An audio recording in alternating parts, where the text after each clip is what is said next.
ആകാശവാണി. നമസ്കാരം. പ്രാദേശിക വാർത്തകൾ വായിക്കുന്നത് അരവിന്ദ്.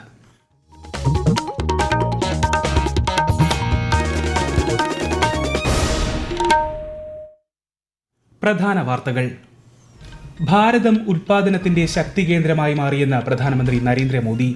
മേക്ക് ഇൻ ഇന്ത്യ പദ്ധതിയുടെ വിജയത്തിൽ രാജ്യത്തെ വൻകിട വ്യവസായങ്ങൾ മുതൽ ചെറുകിട കച്ചവടക്കാർ വരെയുള്ളവരുടെ സംഭാവനയുണ്ടെന്നും മൻ കി ബാത്തിൽ പ്രധാനമന്ത്രി. സംസ്ഥാന സർക്കാർ സംഘടിപ്പിക്കുന്ന മാലിന്യമുക്ത നവകേരളത്തിനായി ജനകീയ ക്യാമ്പയിന്റെ ഉദ്ഘാടനം ഗാന്ധി ജയന്തി ദിനത്തിൽ മുഖ്യമന്ത്രി പിണറായി വിജയൻ നിർവഹിക്കും. CPR പരിശീലനം എല്ലാവർക്കും നൽകുക എന്ന ലക്ഷ്യത്തോടെ ആരോഗ്യവകുപ്പ് ഈ വർഷം കർമ്മ പദ്ധതി നടപ്പാക്കുമെന്ന് മന്ത്രി വീണ ജോർജ്. സംസ്ഥാനത്ത് ശക്തമായ മഴയ്ക്ക് സാധ്യതയെന്ന് കേന്ദ്ര കാലാവസ്ഥാ വകുപ്പ്. 9 ജില്ലകളിൽ മഞ്ഞ ജാഗ്രത. മത്സ്യബന്ധനത്തിന് വിലക്ക്. ISL ഫുട്ബോളിൽ ഇന്ന് കേരള ബ്ലാസ്റ്റേഴ്സ് നോർത്ത് ഈസ്റ്റ് യുണൈറ്റഡിനെ നേരിടും. ഗുവാഹത്തിയിലാണ് മത്സരം. വാർത്തകൾ വിശദമായി. ഭാരതം ഉൽപാദനത്തിന്റെ ശക്തി കേന്ദ്രമായി മാറിയിരിക്കുന്നുവെന്ന് പ്രധാനമന്ത്രി നരേന്ദ്രമോദി. പ്രതിമാസ റേഡിയോ പ്രഭാഷണ പരിപാടിയായ മൻ കി ബാത്തിന്റെ 114 പതിപ്പിലൂടെ ജനങ്ങളോട് സംവദിക്കുകയായിരുന്നു അദ്ദേഹം. മേക്ക് ഇൻ ഇന്ത്യ പദ്ധതിയുടെ വിജയത്തിൽ രാജ്യത്തെ വൻകിട വ്യവസായങ്ങൾ മുതൽ ചെറുകിട കച്ചവടക്കാർ വരെയുള്ളവരുടെ സംഭാവനയുണ്ട്. പാവപ്പെട്ടവർക്കും ഇടത്തരക്കാർക്കും സൂക്ഷ്മ ചെറുകിട ഇടത്തരം സംരംഭങ്ങൾക്കും പദ്ധതിയിൽ നിന്ന് ധാരാളം നേട്ടങ്ങൾ ലഭിച്ചു. ശ്രോതാക്കളാണ് മൻ കി ബാത് പരിപാടിയുടെ യഥാർത്ഥ ശില്പികളെന്നും സമൂഹത്തിൽ കൂട്ടായ്മയിലൂടെ ചെയ്യപ്പെടുന്ന നല്ല പ്രവൃത്തികൾ പരിപാടിയിൽ ആദരിക്കപ്പെടുന്നുണ്ടെന്നും പ്രധാനമന്ത്രി പറഞ്ഞു. मन की बात के श्रोता ही इस कार्यक्रम के असली सूत्रधार हैं। आमतौर पर एक धारणा ऐसी घर कर गई है कि जब तक चटपटी बातें न हो, नकारात्मक बातें न हो, तब तक उसको ज्यादा तवज्जो नहीं मिलती है। लेकिन मन की बात ने साबित किया है कि देश के लोगों में पॉजिटिव जानकारी की कितनी भूख है। हमारे देश में कितने प्रतिभावान लोग हैं, उनके बारे में जानकर मैं ऊर्जा से भर जाता हूं।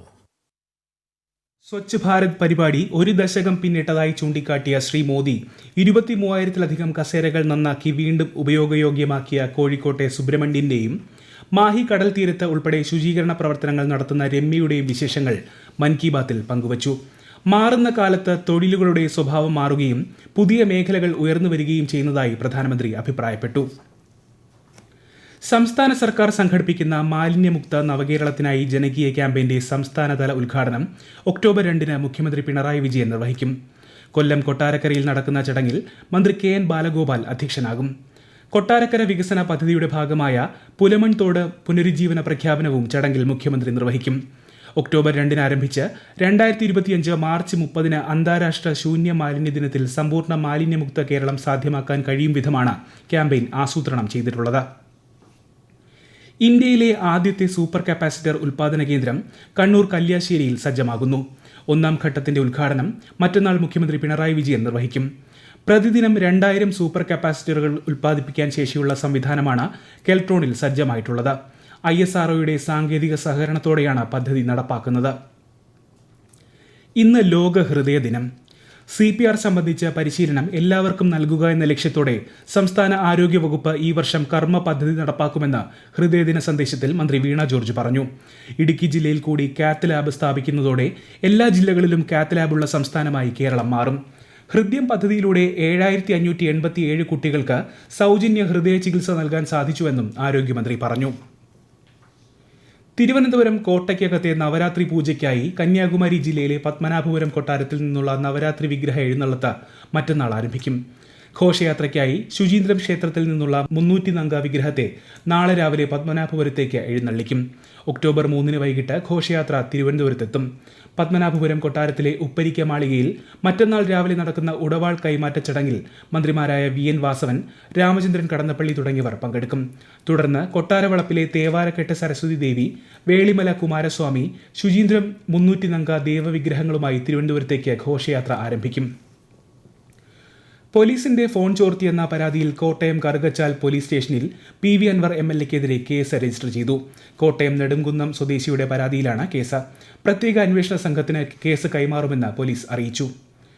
ഫോൺ ചോർത്തിയിട്ടില്ലെന്നും കോൾ റെക്കോർഡ് ചെയ്യുക മാത്രമാണ് ചെയ്തതെന്നും PV അൻവർ MLA. കേസുകൾ ഇനിയും വരുമെന്നും അറസ്റ്റും ഉണ്ടായേക്കുമെന്നും പറഞ്ഞ ശ്രീ പി വി അൻവർ താൻ പാർട്ടിയെ വെല്ലുവിളിച്ചിട്ടില്ലെന്നും അവകാശപ്പെട്ടു. അതേസമയം പി വി അൻവർ വിളിച്ചു ചേർത്ത രാഷ്ട്രീയ വിശദീകരണ യോഗം നിലമ്പൂർ ചന്തക്കുന്നിൽ അല്പസമയത്തിനകം നടക്കും. ഈ വാർത്തകൾ ആകാശവാണിയിൽ നിന്ന്. ആലപ്പുഴ പുന്നമട കായലിൽ ഇന്നലെ നെഹ്റു ട്രോഫി വള്ളംകളിക്ക് ശേഷമുണ്ടായ സംഘർഷവുമായി ബന്ധപ്പെട്ട് 100 പേർക്കെതിരെ പോലീസ് കേസെടുത്തു. മത്സരഫലവുമായി ബന്ധപ്പെട്ട തർക്കമാണ് സംഘർഷത്തിൽ കലാശിച്ചത്. ആലപ്പുഴ നോർത്ത് പോലീസാണ് കേസെടുത്തത്. സംഭവസ്ഥലത്തു നിന്ന് തന്നെ 4 പേരെ പോലീസ് കസ്റ്റഡിയിലെടുത്തിരുന്നു. ശബരിമല മണ്ഡല മകരവിളക്ക് മഹോത്സവ ക്രമീകരണം സംബന്ധിച്ച അവലോകന യോഗം ഇടുക്കി കളക്ടറേറ്റ് കോൺഫറൻസ് ഹാളിൽ ചേർന്നു. വിവിധ വകുപ്പുകളുടെ നേതൃത്വത്തിലുള്ള ക്രമീകരണങ്ങൾ ഏർപ്പെടുത്തുന്നതിന് യോഗത്തിൽ തീരുമാനമായി. വിശദാംശങ്ങളുമായി ആകാശവാണി ഇടുക്കി ജില്ലാ പ്രതിനിധി രതീഷ് കൃഷ്ണ.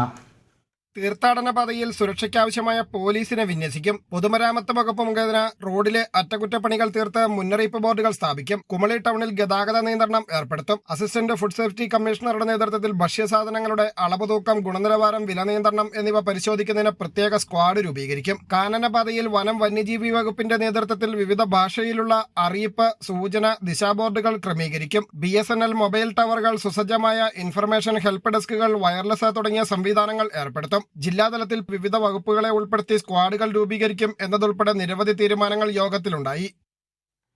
ISL ഫുട്ബോളിൽ ഇന്ന് കേരള ബ്ലാസ്റ്റേഴ്സ് നോർത്ത് ഈസ്റ്റ് യുണൈറ്റഡിനെ നേരിടും. രാത്രി 7:30 ഗുവാഹത്തിയിലാണ് മത്സരം. ഇന്ത്യ ബംഗ്ലാദേശ് 2ാം ക്രിക്കറ്റ് ടെസ്റ്റിൽ ഇന്നത്തെ കളിയും ഉപേക്ഷിച്ചു.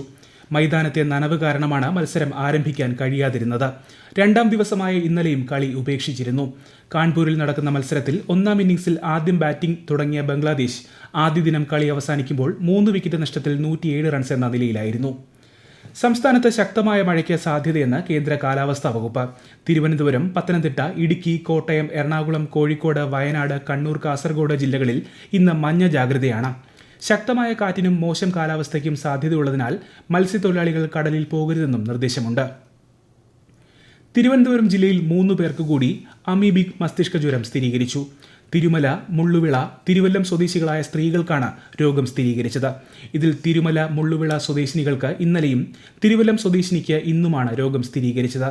3 പേരും തിരുവനന്തപുരം മെഡിക്കൽ കോളേജ് ആശുപത്രിയിൽ ചികിത്സയിലാണ്. കഴിഞ്ഞ ദിവസം നാവായിക്കുളം സ്വദേശിയായ +2 വിദ്യാർത്ഥിക്കും രോഗം സ്ഥിരീകരിച്ചിരുന്നു.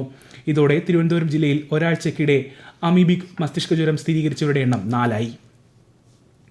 പൊതുവിദ്യാലയങ്ങളിലെ വിദ്യാർത്ഥികൾക്ക് പ്രവേശന പരീക്ഷകൾക്കുള്ള മികച്ച പരിശീലനം ലഭ്യമാക്കാൻ കൈറ്റ് ആവിഷ്കരിച്ച കീ ടു എൻട്രൻസ് പദ്ധതിക്ക് തുടക്കമായി. നാളെ രാത്രി 7:30 മുതൽ കൈറ്റ് വിക്ടേഴ്സിൽ ക്ലാസുകൾ സംപ്രേഷണം ചെയ്യും. പദ്ധതിയുടെ ഭാഗമായി തയ്യാറാക്കിയ വെബ് പോർട്ടൽ മന്ത്രി വി ശിവൻകുട്ടി ഉദ്ഘാടനം ചെയ്തു. കരിപ്പൂർ വിമാനത്താവളത്തിലെ റെസ വികസനവുമായി ബന്ധപ്പെട്ട് മന്ത്രി വി അബ്ദുറഹ്മാന്റെ നേതൃത്വത്തിൽ യോഗം വിളിച്ചു ചേർക്കും. റെസ വികസനത്തിനായി സംസ്ഥാന സർക്കാർ ആവശ്യമായ സ്ഥലം ഏറ്റെടുത്ത് എയർപോർട്ട് അതോറിറ്റിക്ക് കൈമാറിയിട്ടുണ്ട്. നിർമ്മാണം അടിയന്തരമായി ആരംഭിക്കുന്നതിനാണ് കേന്ദ്രമന്ത്രിയുടെ നിർദ്ദേശപ്രകാരം ഉന്നതതല യോഗം വിളിച്ചു ചേർക്കുന്നത്. അന്തരിച്ച CPIM പ്രവർത്തകൻ പുഷ്പന്റെ സംസ്കാരം ചൊക്ലി മേനപ്പുറത്തെ വീട്ടുപരിസരത്ത് നടന്നു. തലശ്ശേരി ടൗൺ ഹാളിൽ പൊതുദർശനത്തിന് വെച്ച മൃതദേഹത്തിൽ മന്ത്രി രാമചന്ദ്രൻ കടന്നപ്പള്ളി, നിയമസഭാ സ്പീക്കർ AN ഷംസീർ എന്നിവർ ഉൾപ്പെടെ നിരവധി പേർ അന്തിമോപചാരം അർപ്പിച്ചു. പ്രധാന വാർത്തകൾ വീണ്ടും. ഭാരതം ഉൽപാദനത്തിന്റെ ശക്തി കേന്ദ്രമായി മാറിയെന്ന് പ്രധാനമന്ത്രി നരേന്ദ്രമോദി. മേക്ക് ഇൻ ഇന്ത്യ പദ്ധതിയുടെ വിജയത്തിൽ രാജ്യത്തെ വൻകിട വ്യവസായങ്ങൾ മുതൽ ചെറുകിട കച്ചവടക്കാർ വരെയുള്ളവരുടെ സംഭാവനയുണ്ടെന്നും മൻ കി ബാത്തിൽ പ്രധാനമന്ത്രി. സംസ്ഥാന സർക്കാർ സംഘടിപ്പിക്കുന്ന മാലിന്യമുക്ത നവകേരളത്തിനായി ജനകീയ ക്യാമ്പയിന്റെ ഉദ്ഘാടനം ഗാന്ധി ജയന്തി ദിനത്തിൽ മുഖ്യമന്ത്രി പിണറായി വിജയൻ നിർവഹിക്കും. CPR പരിശീലനം എല്ലാവർക്കും നൽകുക എന്ന ലക്ഷ്യത്തോടെ ആരോഗ്യവകുപ്പ് ഈ വർഷം കർമ്മ പദ്ധതി നടപ്പാക്കുമെന്ന് മന്ത്രി വീണ ജോർജ്. സംസ്ഥാനത്ത് ശക്തമായ മഴയ്ക്ക് സാധ്യതയെന്ന് കേന്ദ്ര കാലാവസ്ഥാ വകുപ്പ്. 9 ജില്ലകളിൽ മഞ്ഞ ജാഗ്രത. മത്സ്യബന്ധനത്തിന് വിലക്ക്. ISL ഫുട്ബോളിൽ ഇന്ന് കേരള ബ്ലാസ്റ്റേഴ്സ് നോർത്ത് ഈസ്റ്റ് യുണൈറ്റഡിനെ നേരിടും. പ്രാദേശിക വാർത്തകൾ കഴിഞ്ഞു. അടുത്ത വാർത്താ പ്രക്ഷേപണം രാത്രി 7:25.